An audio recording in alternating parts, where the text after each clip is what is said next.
all eyes are on Georgia right now, with today's runoff election set to decide the Senate race between Democratic incumbent Raphael Warnock and Republican Herschel Walker, finally putting an end to the midterm elections. Joining us from Georgia is ABC News congressional correspondent Rachel Scott, and in Washington, ABC News political director Rick Klein. Welcome to you both. Rachel, I want to start with you. In Georgia, voters are faced with yet another runoff election after just heading to the polls a month ago. What are you hearing from voters there?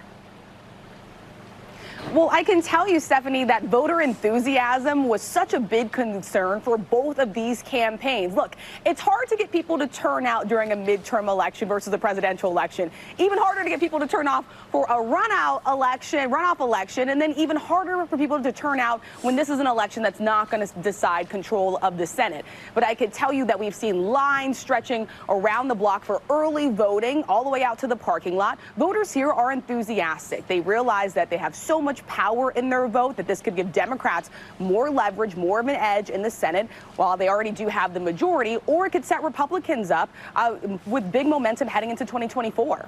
Rachel, you know, we've been telling you about Georgia with these record-breaking early voting numbers for this runoff election. I mean, the numbers are incredible. More than 1.8 million Georgians casting a ballot in advance. Early voting, we know this, you've reported it, it tends to lean Democratic. Do Democrats feel like they have an advantage here? Senator Raphael Warnock, the incumbent in this race, definitely feels like he has the momentum heading into Election Day, just looking at these numbers. But he's still telling voters not to let up. That was his closing message. He said that Herschel Walker is still very much in this race. And we do know that Republicans historically tend to vote in person on Election Day. And that's exactly what Walker is betting on today. I can tell you, I just caught up with him moments ago. He says that he's feeling very confident that he could flip this seat. And Rick, I want to get you in here. The key today seems to be turnout. Senator Warnock slightly edged out Herschel Walker a month ago, but didn't reach the 50% needed to avoid a runoff.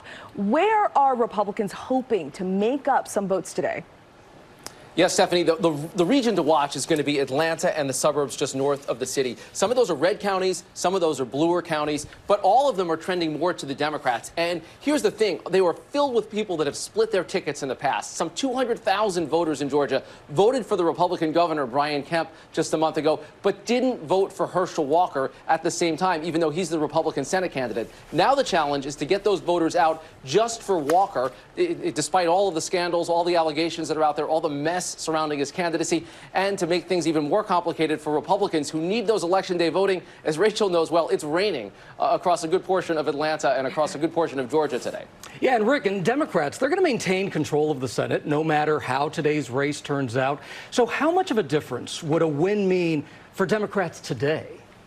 Yeah, Gio, these are the results of our elections, our battleground states from about a month ago. Georgia, the only thing left to be decided on the map. And the bottom line is right now, the Democrats will have control. They picked up one seat, the seat in Pennsylvania. So if they're able to expand that majority to 51, not much changes on the surface, but a lot just below the surface. First of all, the Democrats get firm control of all the committees, so they can move judicial nominations or any legislation to the floor a lot easier. Secondly, after this whole year or 2 years we've been talking about Joe Manchin, Kyrsten Sinema, suddenly they've got some wiggle room. And there could be votes where one Democrat actually votes with Republicans and Democrats are still able to carry the day. And heading into the next election cycle, having that additional vote gives Democrats a little bit of breathing room.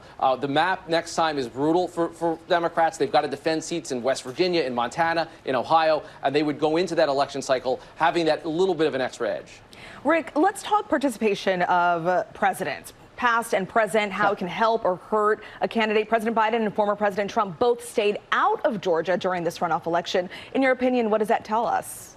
Stephanie, they know their limits, and so do those in the party. Look, if Raphael Warnock wanted Joe Biden in the state, he would have been in the state. And if Herschel Walker wanted Donald Trump in the state, he would have been in the state. It is interesting, though, there was one president who was present in that state, and that's the former president, Barack Obama. He was there at a late rally for Raphael Warnock, driving up turnout, particularly in black communities. That is going to be critical. The Democrats know that they needed to build up an edge because Republicans tend to show up more on Election Day. ABC's Rachel Scott and Rick Klein, who know the data far better than we do. Thank you so much for joining us and bringing us that information. Rain or not, I think a lot of people are going to be showing up and voting here no matter what. And so many people watching Georgia. Absolutely. It'll be interesting to see what happens there. Thanks, guys. Well, hey there, GMA fans. Robin Roberts here. Thanks for checking out our YouTube channel. Lots of great stuff here. So go on, click the subscribe button right over here to get more of awesome videos and content from GMA every day, anytime. We thank you for watching, and we'll see you in the morning on GMA.